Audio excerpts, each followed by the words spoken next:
I have to play this, and Stu, I want to put together a series. We're launching a new season of the Glenn Beck radio program, and if you're watching any of the behind-the-scenes stuff, some of it was released on Facebook last night. But in the next year, we're going to be making a lot of really cool changes to the show and trying some new things out. And one of them is going to be a series of serials, if you will, to where we will take on a topic or a question, and we will try to answer that question over several episodes. And one of them I think we need to do is the hysteria of global warming, and compare it to the futurists of the 1930s, 40s, and 50s. The guys who said, oh, yeah, by 2020, it's just going to be flying cars and, everything else. By the year 2000, we won't even be eating food. We'll be having little cubes that will have all of your nourishment in there, and restaurants will be banished. Listen to this scientist who says because of global warming, man's body is about to change. The first scenario relates to global warming.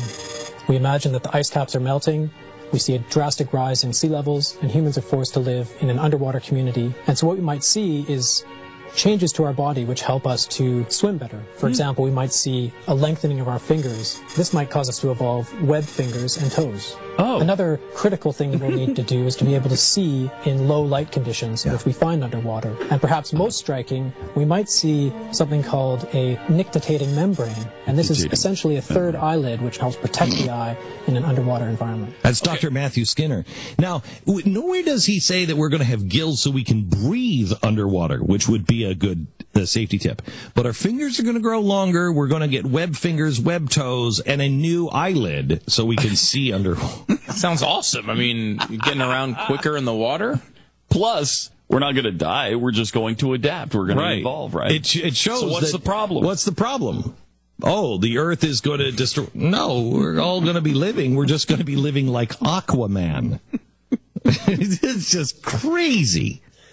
That's one of the craziest things I've ever heard. And he says it with a straight face, and the academic community is like, yes, we're going to develop webbed feet. And webbed hands. Webbed hands, because we're all going to be living underwater. Oh, my gosh. Don't they see it?